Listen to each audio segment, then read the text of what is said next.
গুহাবাসী সম্পর্কে শুনতে চাননি আপনারা? হ্যাঁ, শুনছেন না আসহাবে কাহাফের কথা? হ্যাঁ, 300 বছর একই গুহার মধ্যে ছিলেন। 300 বছর। কয়শো বছর? 300 বছর পর্যন্ত একই গুহায় ছিলেন।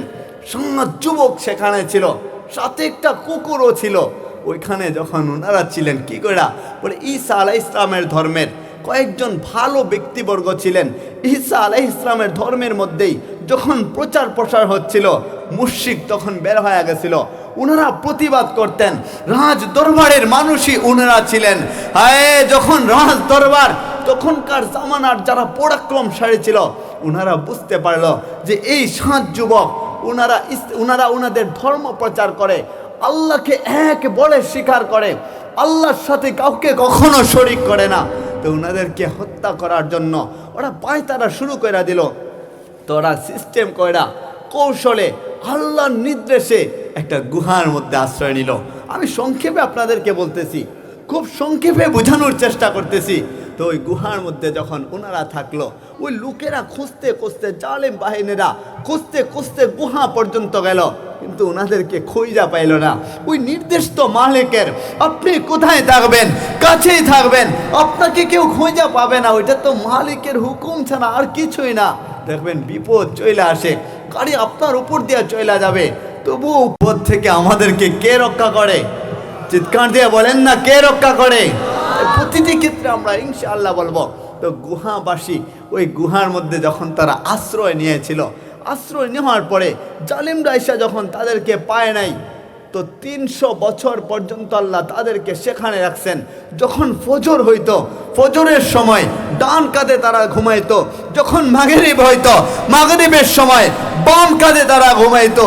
ওইভাবে করতে করতে মালিক তাদেরকে যখন 300 বছর সেখানের মধ্যে রাখছেন, ওই 300 বছরের মধ্যে না খাওয়াইয়া আল্লাহ তাআলা তাদেরকে যেমন ছিল তারা ঠিক তেমনই ভাবে রাখছেন। সুতরাং বলেন, পৃথিবীর মধ্যে যা কিছু আপনি দেখেন না কেন, সমগ্র কিছুর মধ্যে ক্ষমতাটা কার? চিৎকার দিয়ে বলেন, কার? তাবারাকাল্লাযী বিয়াদিহিল মুলকু ওয়া হুয়া আলা কুল্লি শাইইন কাদির আল্লাযী খালাকাল মাউতা ওয়াল হায়াতা লিয়াবলুয়াকুম আইয়ুকুম আহসানু আমালা। ক্ষমতা দেখায়েন না, কেননা ক্ষমতা তো একজন তোমাকে দিছেন, আপনি কিসের ক্ষমতা দিবেন? বলে বাদশাহ আকবর 50 বছরের ধাপটের বাদশাহ ছিল। ওই 50 বছরের ধাপটের বাদশাহ, তারও তো ক্ষমতা চলে গেছে। নমরুদ কত ক্ষমতাসীন ছিল, তারও তো ক্ষমতা থাকে নাই। ফেরাউন ক্ষমতাসীন ছিল, নিজেকে আল্লাহ দাবি করেছিল, সেও তো থাকতে পারে নাই। যাকে মাটি পর্যন্ত নিতে চায় না, পানি পর্যন্ত নিতে চায় না, তা আপনি কিসের ক্ষমতা দেখাবেন? ইযা যুলজিলাতিল আরদু জিলজালাহা ওয়া আখরাজাতিল আরদু আসকালাহা ওয়া ক্বালাল ইনসানু মা লাহা। আরে আপনি কিসের ক্ষমতা দেখাবেন? এই পৃথিবী যেটাকে আপনি দেখতেছেন, যেখানে প্রাসাদ দেখেন, ওইটা তো আপনার না। আপনি জমি কেনেন, ওইটা তো আপনার থাকবে না, ওইটা চাইলে একদিন চলে যাবেন। আপনি অট্টালিকা করেন, ওইটাতে আপনি থাকবেন না, কই দিনই বা থাকবেন? দুনিয়ার ক্ষণস্থায়ী জীবনে আপনি থাকবেন, কিন্তু ছাড়া একদিন চলে ঠিকই যাইতে হবে। টাকার পাহাড় করবেন, বলে না, ওখানেও আপনি থাকতে পারবেন না, কেননা এই সব কিছু একদিন তামা হয়ে যাবে। ইযা যুলজিলাতিল আরদু জিলজালাহা ওয়া আখরাজাতিল আরদু আসকালাহা আল কারিয়াতু মাল কারিয়া ওয়া মা আদরাকা মাল কারিয়া। যেদিন পৃথিবীটা কম্পন শুরু করে দিবে, ইসরাফিল আলাইহিস সালাম সিংহায় যখন ফু দিবেন, কোথায় ক্ষমতা থাকবে আপনার? আপনার বাড়ি, প্রাসাদ, অট্টালিকা কিছুই তো তখন থাকবে না, উলট পালট হয়ে যাবে, জমিন তামা হয়ে যাবে, সূর্য আধাত উপরে উঠবে হাসরের ময়দানে। মানুষ চিৎকার দিয়ে বলতে থাকবে, হায় কি হয়ে গেল? ও ক্বালাল ইনসানু মা লাহা, মানুষজন বলতে থাকবে, হায় কি হয়ে গেল, কি হয়ে গেল? পৃথিবীটা কিয়ামত হয়ে যাবে, পৃথিবীতে আপনি থাকতে পারবেন না। এখানে থাকার জন্য আসেন নাই, আপনাকে আমাকে সকলকেই ওই কবরের বাসিন্দা হইতে হবে। কবর এমন একটা ঘর, যে ঘরের মধ্যে আলো নাই, পাতি নাই, বিছানা নাই। কুল্লু নাফসিন যায়িকাতুল মাউত ওয়া মা তাদরি নাফসুম বিআইয়ি আরদিন তামুত। মরণ তো আমাদের ঠিকই আসবে, যেহেতু ভিতরে প্রাণ আছে। তবে মৃত্যুটা কোথায় হবে, কখন হবে, কিভাবে হবে, সেটা পৃথিবীর কেউই জানে না। একজন জানেন, চিৎকার দিয়ে বলেন না তিনি কে? আরো জোরে বলেন না তিনি কে? আপনি কাবার দরবারে আমাকে আপনাকে ঠিকই চলে যাইতে হবে। এখানে হয়তো এমনও যুবক আছেন যে নিজের বাবাকে কাঁধে কইরা কইরা কবরে নামাইছেন, আছেন ওই রকম? হ্যাঁ, আপনি ওই স্মৃতিটা বলতে পারবেন নাকি? ভিতরটা ফাইটা যায়। আপনি যখন দেখছেন আপনার বাবাকে ওই প্রচণ্ড শীতের সময় গোসলখানায় নেওয়া হয় আর শরীরে পানি ডালা হয়, আপনি তো সহ্য করতে পারেন নাই। এখানে এমনও বাবা হয়তো আছেন যে বাবা নিজের সন্তানকে কাঁধে কইরা কইরা কবরে নামাইছেন। জানেন আপনি যে বাবা সন্তানকে কাঁধে নিছে, ওই বাবা জানে সন্তানের লাশটা কত ভারী। যে সন্তান বাবার লাশ কাঁধে নিছে, মায়ের লাশ কাঁধে নিছে, দাদা দাদির লাশটা কাঁধে নিছে, ওরা জানে লাশটা কত ভারী। আত্মীয় স্বজনরাই তো লাশটা কাঁধে কইরা কইরা ওই কবরে নামায়। আপনি একবার চিন্তা করেন না, চোখটা বন্ধ করেন না 2 মিনিটের জন্য, বন্ধ করেন চোখটা, বন্ধ করেন না, মা বোনটাও বন্ধ করেন। আপনি মনে করেন আপনার শরীরে কাফনের কাপড়টা মোড়ানো হচ্ছে, আপনি ভাবেন যে আপনার সাথে ওইটা ঘটছে, আপনি ভাবেন না আপনি মরে গেছেন। আপনি একবার চিন্তা করেন না, আপনার বাড়ির আত্মীয় স্বজন দৌড়ায় দৌড়ায় কাফনের কাপড় আপনার জন্য নিয়ে আসতে চাইতেছে, বাড়ির লোকেরা দৌড়ায় দৌড়ায় বড়ই পাতা খুঁজতেছে, বড়ই পাতার গরম পানি আপনার জন্য একত্রিত করা হচ্ছে। ভাবেন ভাবেন আমাদের সকলের ক্ষেত্রেই তো এরকমটা হবে। যখনই একত্রিত করছে, আপনার আদরের ছোট বাচ্চাটা আপনার লাশটাকে ঝড়ায় ধরে রাখছে আর কান্না করতেছে, মায়ের দিকে তাকায় বলে, মা আমার বাবা কেন শুয়ে আছে এখানে? বাবা না রাতের বেলায় আমাকে ঝড়ায় ধরে ঘুমাইছিল, বাবা কেন কথা বলে না? আব্বু আব্বু বলে আপনার সন্তান আপনাকে ডাকে, কিন্তু কোনো জবাব আপনি দিচ্ছেন না। ছোট বাচ্চাটা মা মা বইলা রাখে, কোনো জবাব মায় দিচ্ছে না। ছোট বাচ্চাটা যখন দাদু দাদা বইলা রাখে, নানা নানি বইলা রাখে, কোনো জবাব তখন হচ্ছে না। সেদিন এমন একটা ভয়ানক অবস্থা হবে, আত্মীয় স্বজনরা সবাই চিৎকার দিয়ে কানবে, চোখের পানিগুলা জড়াইতে থাকবে। আপনি যখন লাশ হয়ে পইরা রইবেন, সাদা কাফনের মধ্যে মোড়ানো যখন হবে, ওই মসজিদের মাইক থেকে এলান আসবে, অমুকের জানাজার নামাজের আর মাত্র 10 মিনিট সময় বাকি আছে, আর মাত্র 5 মিনিট সময় বাকি আছে।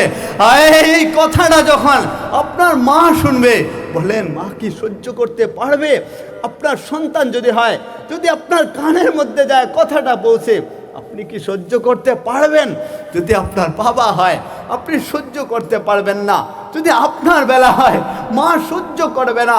আপনার আদরের স্ত্রী যারে ঝড়ে ধৈরা ধরে আপনি ঘুমাইতেন, ওই স্ত্রী কাঁদতে থাকবে, চিৎকার দিবে আর বলবে, আমার স্বামী আজকে দুনিয়া ছেড়ে চলে গেছে।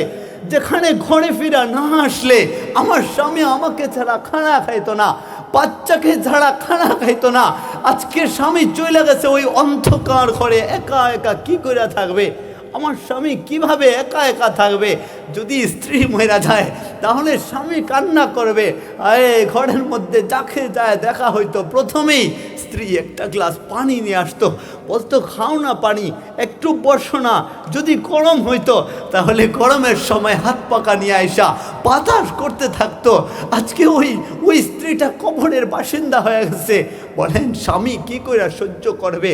আপনার মা যখন শুনবে, বলেন মা কি কইরা সহ্য করবে? যখন বাবা শুনবে, বলেন ওই বাবা কি কইরা সহ্য করবে? সন্তান যখন এই কথাটা শুনবে, সন্তানও সহ্য করতে পারবে না। তো মসজিদের মাইক থেকে আহলান শেষে ওই 4 পাওয়ালা বাহন, এমন একটা বাহন যে বাহনে মানুষ কখনো উঠতে চায় না। আপনি আমি কেউই কখনো ওই বাহনে উঠি নাই। কেউ উঠছেন? কেউই যে বাহনে উঠি নাই। ওই বাহনে একদিন আপনি আমি উঠব। যেদিন যাত্রী আপনি আমি হয়ে যাব, সেদিন নিজের ইচ্ছায় উঠতে পারবো না, নিজে উঠবো না। মানুষজন আমাদেরকে অকেজো অবস্থায় ওই বাহনের উপর তুলবে। 4 পাওয়ালা বাহন এমন একটা বাহন যে বাহনটা আমাদেরকে ডাকতে থাকে, শুন না তুই আমার দরবারে আসবি, আমার বুকে আসবি। ওই আমার বুকে যখন আসবি তো আমার জন্য প্রস্তুতি হয়ে আসিস, তুই পবিত্র হয়ে আসিস, তুই যখন পবিত্র হয়া আমার মতো বাহনের উপর উঠবি, তুই উঠতে দেরি হবে, আমি খুশি হইতে দেরি হয় নাই, ওইটা তো আমার খোরাকি হয়ে যায়। আর যদি তোর জন্য গজব শুরু হয়ে যায়, তাহলে তোকে বাহনের উপর তুললাম, ওইটা ওকে যে হয়ে যায়, খোরাকি হয় না। তো আমার বাহনের উপর উঠবি, আমার দরবারে উঠবি। তো বাড়ির আঙিনা দেয়া যখন ওই বাহনটা নিয়ে আসা হয়, আপনার আতরের স্ত্রী হঠাৎ করে তাকায় দেখে, বলে বাহন আসতেছে, কান্নায় জর্জরিত হয়ে যায়। আপনার মা যখন তাকায় দেখে বাহনটা মানুষজন নিয়ে আসছে, মা লাশটাকে যায় ছড়ায় ধরে, কিন্তু সহ্য করতে পারে না, বলে ছাড়বো না, আমার বাবাজিকে ছাড়া আমি থাকতে পারবো না। কোথায় তোমরা আমার বাবাজিকে নিয়ে যাচ্ছ? একা একা সে তো কবরে থাকতে পারবে না। যেখানে আমি খানা না খাইলে আমার সন্তান খানা খাইতো না, সন্তান খানা না খাইলে আমি খানা খাইতাম না, তো আমার সন্তানকে আমাকে চাইরা কি করে তোমরা নিয়ে যাবা? নিতে দেয় না। মানুষজন জোর পূর্বক কইরা ওই 4 পাওয়ালা বাহনের উপর তুইলা নেয়, মা দরজার চৌকাঠের মধ্যে ধইরা কান্না করতে থাকে, কান্না আর থামায় না, চিৎকার দেয়। ঘরের মহিলারা মাকে ঝড়ায় ধইরা চুর কইরা অন্য রুমের মধ্যে নিয়ে যায়। ওই মাকে যখন অন্য রুমে নিয়ে যায়, মা দৌড়ায় আসে, আবার চৌকাঠে এসে ধরে রাখে, বলে আমার বাবাজিরা কোথায় যাচ্ছে? বলে মাঠের মধ্যে নেওয়া হয়। জানাজার নামাজ যখন শুরু হয়ে যায়, জানাজার পরে জানাজার আগ মুহূর্তে আপনার কয়েকজন আত্মীয় স্বজন ওরা দাঁড়ায় কান্না জর্জরিত অবস্থায় আপনার নামে কিছু সাফাই করবে। যখনই সাফাইটা শেষ হয়ে যাবে, ইমাম সাহেব জানাজার নামাজ পড়াইবেন। জানাজার নামাজ শেষ কইরা আবার ওই বাহনটাকে মানুষ যখন কাঁধে উঠাইবে, আপনি সহ্য করতে পারবেন নাকি? কাঁধে উঠাইবে বাহনটা, আর বাবা যদি আপনার পাশে থাকে, আপনার বাবা কান্নায় জর্জরিত হয়ে যাবে, ভাঙা পড়বে। যদি আপনার সন্তান পাশে থাকে, সন্তান সহ্য করতে পারবে না, দূর থেকে তাকায় তাকায় কান্না করতে থাকবে, চিৎকার করতে থাকবে। বাহনের উপর মানুষ তো ঠিকই উঠাইবে, উঠায়া যখন একজনের পরে আরেকজন পিছন দিক থেকে সামনে দিক থেকে মানুষ সামনটা আলাদা কইরা নিয়ে যাবে বাড়ির আঙ্গিনা দিয়া, ওই বাহনের মধ্যে তুইলা বাড়ির আঙ্গিনা দেয়া যখন নিবে, ঘরের মহিলারা জীবনের শেষবারের মতো বিদায় জানানোর জন্য ওই দরজার মধ্যে এসে দাঁড়ায় থাকবে। আপনার আদরের ছোট বোনটা যেহেতু বাহিরে আসতে পারবে না, দরজায় দাঁড়ায় থাকবে আর ভাইয়া বইলা বইলা কান্না করবে। আপনার ছোট মাইয়াটা, বড় মাইয়াটা যেহেতু বাহিরে আসতে পারবে না, বাবা বইলা বইলা কান্না করতে থাকবে। আপনার স্ত্রী স্বামী বইলা বইলা কান্না করবে। আপনার মা সন্তান বইলা বইলা কান্না করবে। খালারা কান্না করবে, চাচিরা কান্না করবে, ফুফিরা কান্না করবে। কান্না সহ্য করতে পারবে না, কিন্তু আপনি এতটাই নিষ্ঠুর হয়ে যাবেন, বলে যে যার মতো করে কান্না করবে, কিন্তু আপনি কোনো জবাব দিবেন না। বাড়ির আঙিনা দেয়া যখন 3.5 হাত মাটির একটা ঘর, যেটাকে ওই পরিবার পরিজন প্রতিবেশীরা আগে থেকে বানায় রাখছে, দেখেন মইরা যাওয়ার পরেই কিন্তু মানুষজন এই কোদাল যা কিছু প্রয়োজন সব কিছু নিয়ে হাজির হয়ে যায়। বলে বাঁশ কাটো না, তাড়াতাড়ি কবর করো না, তাড়াতাড়ি কবরের মধ্যে রাইখা আসো না। আপন তো কেউই আপনার না, ওই কবরের মধ্যে আপনাকে রাইখা আসবে। বাঁশচারের নিচে কবরস্থানে ওই কবরে আপনাকে রাইখা আসবে। আপনার বাবা সঙ্গী হবে না, মা সঙ্গী হবে না, ভাই বোন আত্মীয় স্বজন চাচা চাচি মামা মামি সন্তান সন্ততি কেউই সঙ্গে হবে না। বলেন ওই অন্ধকার ঘর, অপরিচিত একটা ঘর, সেখানে আপনি একা থাকবেন, সেখানে সঙ্গী কাউকে পাবেন না। কি করে সেখানে আপনি থাকবেন? অপরিচিত ঘরে যাওয়ার আগে আগে পরিচিত জনের দরকার আছে না নাই? বলেন আছে না নাই? তা আমাদের পরিচিত একজনই সেদিন থাকবে, মুহাম্মাদুর রাসূলুল্লাহ সাল্লাল্লাহু আলাইহি ওয়াসাল্লাম। চিৎকার দিয়ে বলুন না সাল্লাল্লাহু আলাইহি ওয়াসাল্লাম। আপনি কবরে যাবেন, আপনার মা কিছুদিন পরে স্বাভাবিক হয়ে যাবে, বাবা কিছুদিন পরে স্বাভাবিক হয়ে যাবে, ভাই বোন কিছুদিন পরে স্বাভাবিক হয়ে যাবে, সন্তান সন্ততি স্ত্রীরা কিছুদিন পরে স্বাভাবিক হয়ে যাবে, আর আপনি একা ঠিকই সেখানে থাকবেন। আপনি যখন বুঝতে পারবেন আপনি কবরের বাসিন্দা হয়ে গেছেন, আপনি যখন বুঝতে পারবেন দুজন ফেরেশতা এসে হাজির, মান রব্বুকা তোমার রবকে, ওমান দীনুকা তোমার ধর্মকে, ওমান হাজার রাজুলুল্লাজি ফি বয়সা মিনকুম, ওমান নবিয়্যুকা, বলে তোমার নবীকে আল্লাহর রাসূলের ছবি দেখায়া তখন দেখাবে দূর থেকে আর বলবে ইনিকে, ইনাকে চিনোনি। সেদিন যদি আপনি জবাব না দিতে পারেন, আপনার ঠিকানাটা ওই কবরটা জাহান্নামের সাথে সংযুক্ত করে দেওয়া হবে। সাধারণ ভাইবেন না, উসমানে গনি রাদিয়াল্লাহু তাআলা আনহু যখন কবরের পাশ অতিক্রম করতেন, চিৎকার দিয়ে কান্না করতে শুরু করতেন, সারাক্ষণ তিনি হাসতেন। যদি জিজ্ঞাসা করা হইতো আপনি এত খুশি কেন, আপনি হাসেন কেন, বলে শোনো আমি আল্লাহর রাসূলের দুইটা নূরকে বিয়ে করছি। বলেন না আল্লাহু আকবার। কবরের পাশ যখন তিনি অতিক্রম করতেন, ওই কবরের পাশে যাইতে হয় দেরি হইতো, উসমানে গনি যিনি সদা সর্বদা হাস্যোজ্জ্বল অবস্থায় থাকেন, তিনি কান্না শুরু করে দিতেন। বলে কাঁদেন কেন, বলে কবর এমন একটা ঘর যে প্রথম ঘাঁটি, বলে মরণের পরে প্রথম ঘাঁটি হচ্ছে কবর ঘর। ওই ঘরের মধ্যে যে শান্তি পাওয়া যাবে তার হাসরে আর কোনো চিন্তা নাই। ওই ঘরের মধ্যে যার অশান্তি শুরু হয়ে যাবে তার হাসরে ভয়াবহ আযাবের ব্যবস্থা। সুতরাং ওই কবরে যদি আপনি আমি সামানা তৈরি করে কবরে নিয়ে যেতে পারি, তাহলে লা খাউফুন আলাইহিম ওয়ালা হুম ইয়াহজানুন, আমাদের কোনো ভয় থাকবে না, কোনো চিন্তা থাকবে না। ফেরেশতা তিনটা প্রশ্নের জবাব দিবে। শুনেন, এক সাহাবী আল্লাহ রাসূল সাল্লাল্লাহু আলাইহি ওয়াসাল্লাম একটা চাদর নিয়ে বসে রয়েছেন, লাল চাদর, এক মহিলা বানাইছেন। নবীজি খুতবা দিবেন, চমৎকার লাগতেছিল। নবীজি যখন পড়তেছিলেন, ওই সাহাবী বললেন, ইয়া রাসূলুল্লাহ আপনার চাদরটা বড় চমৎকার লেগেছে, আমার পছন্দ হয়েছে, আমাকে দিয়ে দেন না। তো আল্লাহর রাসূল আম্মাজানের ঘরের মধ্যে প্রবেশ করছেন, আম্মাজানের ঘরে প্রবেশ কইরা ওই চাদরটাকে ভাঁজ কইরা নিয়ে আসছেন, সাহাবীকে দিছেন, নেন হাদিয়া। বলে সাহাবীর দিকে অন্য সাহাবীরা বড় বড় চোখ দিয়ে তাকাইছিলেন। বলে তাকান কেন, বলে শুনো আপনি জানেন না আল্লাহ রাসূলের কাছে কোনো কিছু খুঁজলে উনি দেয়া দেন, তারপরও কেন খুঁজলেন? বলে তোমরা আমাকে যা বলার বলতে থাকো, আমি কেন আল্লাহর রাসূলের দরবারে চাইলাম? যেদিন আমি মইরা যাব, ওই কবরের বাসিন্দা হয়ে যাব, আমার সন্তানদেরকে আমি বইলা যাব, যখন আমার মরণের সময় আসবে কোনো কাফনের কাপড়ের প্রয়োজন নাই। এই চাদরখানা, যে চাদর আল্লাহর রাসূলের কাছ থেকে নিয়ে আসছি, এটা আমাকে পড়ায় দেবা।